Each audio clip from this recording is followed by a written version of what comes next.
नमस्कार दोस्तों, थोड़े समय पहले आपको याद होगा एचएएल के चीफ सुखोई के फाइटर जेट के इंजन को भारत के अंदर बनाने के लिए रशिया से डील करके आए थे। बट अब इस डील को और आगे बढ़ाने का प्रयास एचएएल द्वारा किया जा रहा है। एचएएल का कहना यह है कि सुखोई के जो इंजन हैं ये इंडिजिनस होने चाहिए, क्योंकि अभी तक भले ये भारत में बनते हैं पर इनके कंपोनेंट अभी भी रशिया से आते हैं। यहाँ पर इंडिजिनाइजेशन कंटेंट को बढ़ाने की बात की जा रही है, जिसके खिलाफ रशिया प्रोटेस्ट कर रहा है। रशिया कह रहा है कि नहीं, हम वारंटी नहीं देंगे, ये कर देंगे, वो कर देंगे। बट फाइनल डिसीजन एचएएल के हाथ में है। कैसे है उसे मैं शुभेंदु चौहान डिटेल में आप लोगों के साथ में चर्चा करूंगा। बट उसके पहले आप लोग मेरे साथ में एसआरसी टेक टेलीग्राम ग्रुप के ऊपर जुड़ सकते हो। मेरे क्लास की अपडेट पीपीटी पीडीएफ सब कुछ आपको मिल जाएगी। यूपीएससी सीएससी की तैयारी करना है इंडिया के टॉप एजुकेटर से। अगर आप लोगों को ऑफलाइन क्लासेस के अंदर पढ़ना है तो आप लोगों के पास में अच्छा मौका है। अनअकैडमी अब केवल ऑनलाइन नहीं रहा है, अनअकैडमी अब ऑफलाइन भी आ चुका है। दिल्ली के करोल बाग, मुखर्जी नगर के अंदर, प्रयागराज के सिविल लाइंस और बिहार के पटना के अंदर ऑलरेडी हमारे सेंटर्स खोले जा चुके हैं, जहां पर इंडिया के टॉप एजुकेटर्स आप लोगों को ऑफलाइन क्लासेस के अंदर कंप्रिहेंसिव यूपीएससी सीएससी की तैयारी कराएंगे। प्रीलिम से लेकर इंटरव्यू तक जितने भी आप लोगों के सब्जेक्ट से सब कवर कराए जाएंगे। आपको टेस्ट दी जाएगी, स्टडी मटेरियल दिया जाएगा, वन ऑन वन मेंटरशिप दी जाएगी, साथ में आपको कंप्लीट गाइडेंस मिलने वाली है अनअकैडमी की तरफ से, और वो भी आपको मिलेगी ऑफलाइन मार्केट के सबसे कम रेट में। अगर आप अनअकैडमी के अलावा कोई और ऑफलाइन कोचिंग ज्वाइन करते हो तो जीएस का फाउंडेशन का कोर्स आपको 1.25 लाख से 2 लाख के बीच में पड़ेगा। बट अनअकैडमी आपको यही कोर्स अपनी ऑफलाइन कोचिंग में केवल 59,999 में देगा और बेटर क्वालिटी में देगा। तो अगर आप अनअकैडमी के ऊपर जुड़ना चाहते हो बिल्कुल से जुड़ सकते हो। फर्दर डिटेल के लिए आप इस नंबर पर कांटेक्ट कर सकते हो। हमारी टीम जो है वो आपको कंप्लीट गाइडेंस देगी। इसके अलावा अगर आपको हमारे फ्री स्टडी मटेरियल प्राप्त करना है तो आप इस क्यूआर कोड को स्कैन कर सकते हो। चलिए दोस्तों, समझने का प्रयास करते हैं यहाँ पे हुआ क्या। देखो, थोड़े समय पहले क्या हुआ था कि यूनाइटेड स्टेट्स ऑफ अमेरिका ने F404 इंजन, जो कि भारत के तेजस MK1 फाइटर जेट के अंदर लगने थे, उनके अंदर डिले कर दिया, जिसके कारण से भारत के सामने एक बड़ी मुसीबत आ खड़ी हुई थी। जिसके बाद एचएएल के चीफ रशिया गए और रशिया के अंदर जाकर उन्होंने कहा कि यार, हम भारत के अंदर सुखोई के इंजन बनाना चाहते हैं। हालांकि इसके पहले भी सुखोई के इंजन भारत के अंदर बनते थे, बट अब नंबर बढ़ाने की बात की गई और लगभग 240 नए इंजन का एग्रीमेंट यहां पर किया गया 26,000 करोड़ में। बट इन इंजन के भारत में बनने के बावजूद भी भारत के सामने एक बड़ा सिक्योरिटी का इशू है। देखो, हमको जब F404 इंजन के अंदर डिले देखने को मिला, हम रशिया गए, क्योंकि रशिया के ये इंजन भारत में बनते हैं और ये इसी कारण से रिलायबल इंजन है भारत के लिए। बट उसके बावजूद भी कंप्लीटली रिलायबल नहीं है। क्यों? क्योंकि इन इंजन के अंदर केवल 54% पार्ट जो है वो इंडिजिनस है, इंडिया के अंदर से आता है। मैक्सिमम पार्ट फॉरेन सप्लायर्स के थ्रू आता है, खास रूप से रशिया के थ्रू। भारत का कहना यह है कि देखो, रशिया ऑलरेडी युद्ध के अंदर जूझ रहा है। ऐसी कंडीशन में कभी भी वो इन कंपोनेंट को देने में पीछे हट सकता है। तो क्यों ना हम इन इंजन के अंदर इंडिजिनाइजेशन धीरे धीरे करके बढ़ाएं, और उसको बढ़ाने के लिए 63% तक के इंडिजिनाइजेशन की बात अभी एचएएल द्वारा की गई।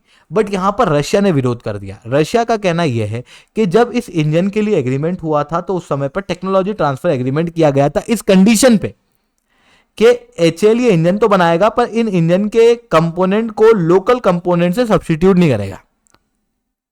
बट अभी एचएएल कह रहा है जीटीआरई के साथ में मिलके कि इस इंजन के कई सारे पार्ट को हम देश के अंदर ही बनाएंगे, भारत में ही बनाएंगे, और उनकी असेंबली और सब असेंबली को भी हम भारतीयकरण में कन्वर्ट कर देंगे। ये इनका इसलिए कहना है क्योंकि इनका कहना यह है कि भाई, अगर इंजन के अंदर हम इंडिजिनस कंपोनेंट लगाएंगे तो उसकी वजह से इंजन के अंदर ड्यूरेबिलिटी बढ़ जाएगी और फॉरेन सप्लायर के ऊपर से डिपेंडेंसी भी कम हो जाएगी।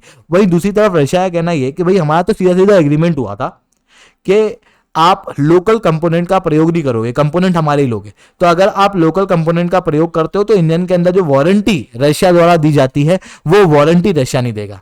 और रशिया ये विरोध सीधी सी बात है इसलिए कर रहा है क्योंकि उसके लिए इंटेलेक्चुअल प्रॉपर्टी का इशू है। बट भारत को क्यों जरूरत है इस इंजन के अंदर इंडिजिनस मटेरियल लगाने की?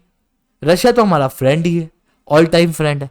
देखो दिक्कत ऐसी है कि भारत को ये समझ में आ गया है कि इंजन जैसे असेंशियल कंपोनेंट के लिए हम किसी और कंट्री के ऊपर डिपेंडेंट नहीं रह सकते। For example Tejas MK1A fighter jet, इसके अंदर F404 इंजन लगता है GE का, बट इस इंजन के सप्लाई में यूनाइटेड स्टेट्स ऑफ अमेरिका ने डिले कर दिया। और ये जो डिले हुआ ये बहुत खतरनाक समय पे हुआ, क्योंकि भारत की कंडीशन ऐसी है कि हमारे पास में पहले ही इंजन कम है और जो ऑलरेडी MiG-21 फाइटर जेट्स हैं उनके इंजन भी, या कहूं उनको भी हम वापस भेज रहे हैं, उनको भी हम रिप्लेस करना चाह रहे हैं, वो रिटायर होना है। तो हमारे पास में और फाइटर जेट कम होने वाले हैं। पहले ही फाइटर जेट कम है और फाइटर जेट कम होने वाले हैं, जबकि हमारे दुश्मन चाइना के पास में लगातार फाइटर जेट बढ़ रहा है और उनकी अच्छी टेक्नोलॉजी भी आ रही है और चाइना यही टेक्नोलॉजी पाकिस्तान को भी दे रहा है। चाइना विश्व के अंदर एकमात्र ऐसा देश है जिसके पास में 2 5th जनरेशन फाइटर जेट्स हैं और उनमें से एक J-35 फाइटर जेट चाइना अब पाकिस्तान को सप्लाई करने की बात कर रहा है, जिसके कारण से आप भारत की दुविधा समझो कि हमारे पास में ऑलरेडी फाइटर जेट कम है, हमारे जो ऑलरेडी एग्जिस्टिंग फाइटर जेट है वो भी रिटायर हो रहे हैं, जो हमारे द्वारा खुद का इंडिजिनस बना हुआ फाइटर जेट है वो फाइटर जेट की सप्लाई इंडियन एयरफोर्स के पास नहीं हो पा रही क्योंकि इंजन के अंदर डिले हुआ। वहीं हमारे जो दुश्मन हैं वो और बेहतर फाइटर जेट बना रहे हैं। ऐसी कंडीशन में भारत को ये बात तो समझ में आई कि इंजन जैसे एसेंशियल कंपोनेंट के लिए हम दूसरी कंट्रियों के ऊपर डिपेंडेंट नहीं रह सकते, इवन रशिया के ऊपर भी नहीं, क्योंकि रशिया युद्ध के अंदर जूझ रहा है भाई साहब। उसके अंदर अगर उसने वो इक्विपमेंट सप्लाई करना बंद कर दिए तो हमारे जो इंजन है उसके लिए तो लेने के देने पड़ जाएंगे, क्योंकि सुखोई फाइटर जेट हमारे बहुत इंपॉर्टेंट फाइटर जेट हैं और उनके लगने वाले जो इंजन है, उनके अंदर जो इंजन लगते हैं उनकी जो ड्यूरेबिलिटी है वो, एक बार अगर आपने फ्यूल भरा है तो ये फाइटर जेट 3000 किलोमीटर तक चल जाते हैं और अगर आपने 2 बार हवा में फ्यूल भरा है तो लगभग 8000 किलोमीटर तक चलने की क्षमता ये रखते हैं। बट ये इंजन खराब भी होते हैं और क्योंकि ये इंजन खराब होते हैं तो हम चाहते हैं कि भाई इन सुखोई फाइटर जेट को भी हम लोग को रिटायर ना करना पड़े या इनके अंदर भी स्पेयर पार्ट के इशू ना है, इस कारण से जो कंपोनेंट है वो इंडिजिनस ही रहे। इतना ही नहीं, देखो सुखोई फाइटर जेट जो है वो दुनिया के सबसे बेहतर फाइटर जेट्स में से एक है।